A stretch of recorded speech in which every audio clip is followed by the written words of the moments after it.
Okay, this is the fourth video on how to refinish or refurbish an old piece of furniture. If you watch the other three videos, I've kind of walked with you step by step on how to do the prep, how to do the sanding, and how to apply the stain. And now I'm going to explain how to apply the clear coat. As I mentioned before, you can use any type of stain. I actually used an oil-based Rust-Oleum ebony stain, and turned out pretty good. The camera definitely doesn't do it any justice. There's a couple places I need to touch up on it, but you know, real simple, real easy to do. So now the last step of your project is going to be to apply the clear coat. So what I've done, I stained it, let it sit overnight, and you can see it's really dry. It's not tacky. Pretty good even finish, because the Rust-Oleum stain that I was using is very is heavily pigmented, so we didn't have to get into the wood very much. We just kind of scuffed up the veneer a little bit. Okay, now usually what I like to do once everything is dried, usually about 6 to 8 hours or just overnight, you know, whatever, is I like to use, you can use sandpaper, you can use steel wool, but I like to use a synthetic steel wool and or scouring pad, so to speak. I like those words, so to speak, and or. The main reason I like using these is they're flexible. They usually pop back to shape. They don't shed. Sandpaper sheds and makes more dust, which shows up in your finish, which you don't want. They also are pretty inexpensive. This one's, well, let's see if you can get a good close-up. It's, I don't know if you could rate this on a grit scale, but it's pretty rough. It's nothing very harsh, just enough to all we're going to do is kind of smooth it out, get any kind of bubbles and runs and or imperfections out of our stain that we've done. And it also preps the stain for the clear coat. One more reason that I do like to use these scouring pads is if you're using a water-based polyurethane, which I am using a water-based polyurethane. I don't even know if Olympic makes an acrylic water-based polyurethane anymore, but I've had this for several years because I've been doing this, you know, for a long time. If you're using water-based acrylic clear coat, if you use steel wool and you shed steel wool fibers and you don't get them off after the clear coat dries, it's water-based, and water and metal, as in the steel wool, it will actually rust and start kind of discoloring on you. So you want to use something like this scouring pad to just kind of smooth out the surface, and you know, as your last step to put your clear coat on. So I'm going to kind of show you how to do that a little bit here. So as you can see, it's got a couple little light spots, but nothing major. I mean, after all, this is just a quick and easy project. I mean, it's I didn't get really in depth. I mean, you know, I've done HVLP as well as, you know, catalyzed lacquer finishes and all types of different finishes, but this was just a simple, just kind of a day project to turn something, you know, kind of old and unsavory color, so to speak, into, you know, something kind of rich and nice. So first thing you want to do is, you got your good area to work with here, is you want to very lightly just kind of smooth the surface out. Now I'm just applying just kind of medium pressure, And what this does is it does a couple things. It evens out any kind of runs and sags or drips, dust, nips, what have you. And it also kind of knocks the little bit of the sheen that the stain gives you down, so that the clear coat can have a bite to it. Now, as far as clear coat goes, I'm using a satin because I don't really like shiny. Anything with a lot of shine almost looks plasticky, and most of your really valuable antiques aren't gloss. They're usually a satin to a semi-gloss. But all I'm doing is just kind of, and if you can hear, I'm just knocking the sheen off a little bit, just kind of smoothing it out a little bit. And if you can hear, you can actually hear it get softer as it removes any kind of imperfections. So your next pass is going to be a lot smoother.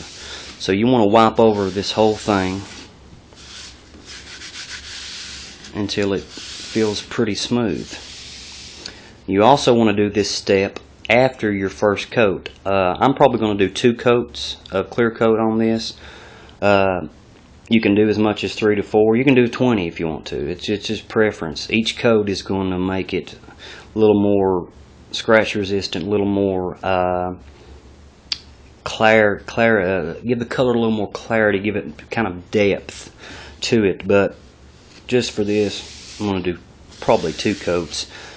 So same goes for your prep before you put a clear coat on. After you've put your first clear coat on, you want to let it dry. Water base is probably going to dry 2 to 3 hours. Just make sure it's not tacky at all. Excuse me. And then you're going to do this for your second step after you've put your clear coat on. So before you put your clear coat on, you're going to buff it down a little bit. Put your clear coat on. After you do that, let it dry. Do this step again. Clear coat on. Then let it dry. Then you can apply your wax, end dust. You can do your, whatever type of cleaning that you want to on it. Okay, so excuse me.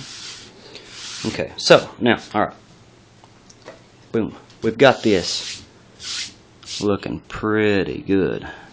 Let's see if I can get a good shot of it. Yeah, we're really smooth. We got no dust. We got no nips, no hairs, no anything. Okay. Now, you want to take a. You can take a damp cloth. You can take a dry cloth. You just want to just kind of wipe over it to get any kind of residue you want to off of it, or you can just take a little brush and just kind of clean it off.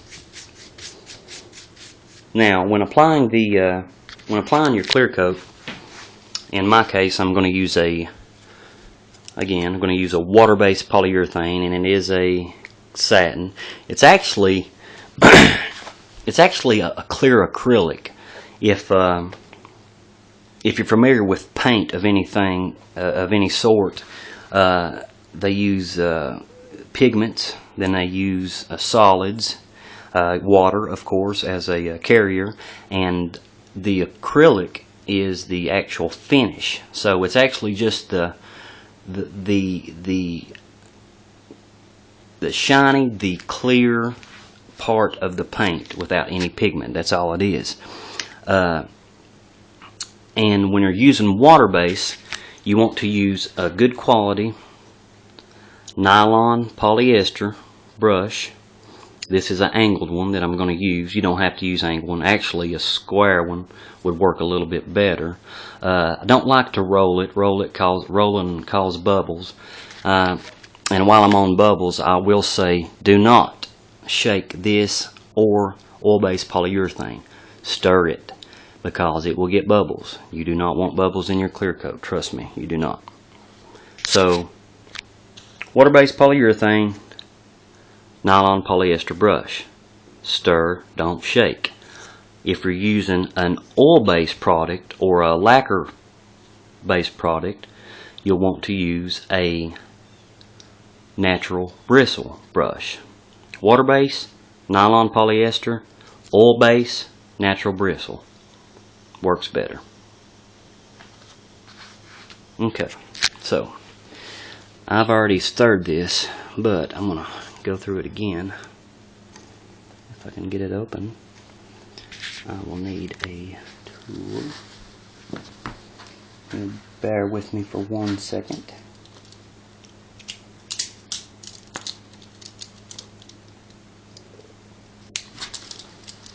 I'm actually going to put the camera down for just a second.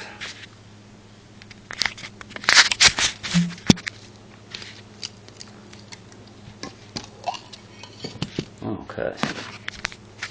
And then we're back. The floor is actually a better camera person than I am.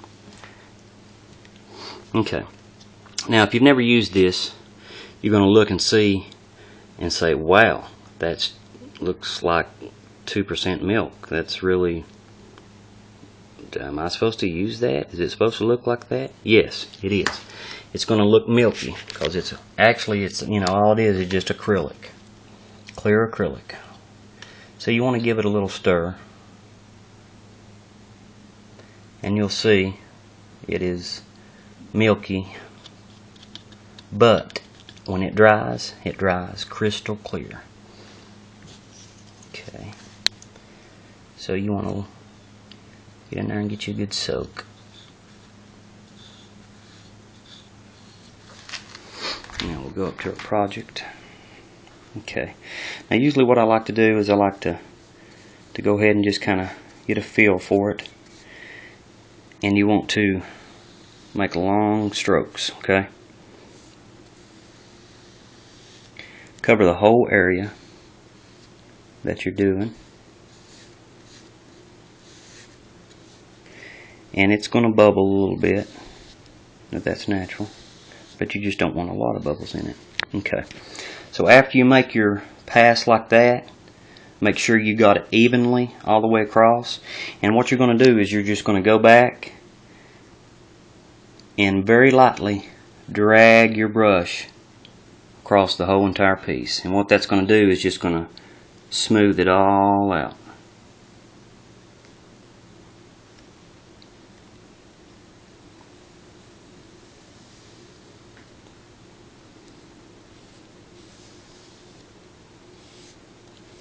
And if you do have any bubbles, just kind of give it a little blow.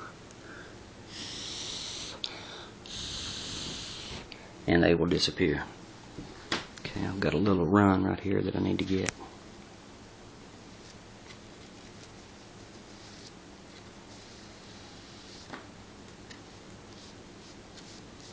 Okay, now you're going to do that same thing on the whole piece.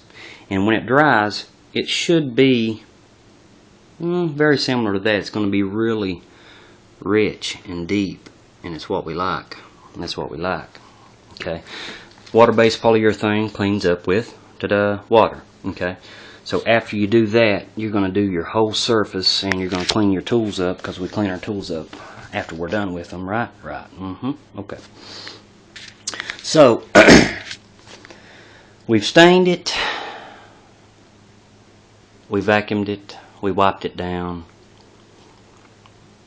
we've done all kinds of nice stuff to this jewelry thing, and it's looking pretty good.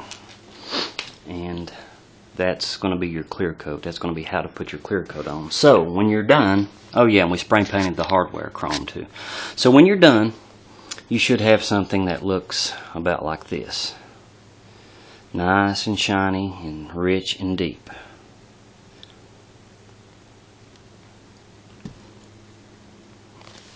So, I've got a little bit of work to do. I'm going to finish this up. I hope this was beneficial. I hope it was helpful. My name is Josh Williams. And any comments or questions, leave them down below where they go. Wow, that's going to look really nice. I may not even want to sell this now. So, yeah, leave any comments or questions. Any projects you want me to do, you want to know how to just do them and not, you know, be talked down to. You want to just be shown and kind of walk through, you know, just let me know and I'll do them, because That's what I like to do. Well, it's going to look nice once I get it all coated. Well, very good. Okay. Alright, well, thanks for watching. Hope this was helpful. Let me know down below. And remember, if I can do it, you can do it. Thanks for watching. Bye-bye.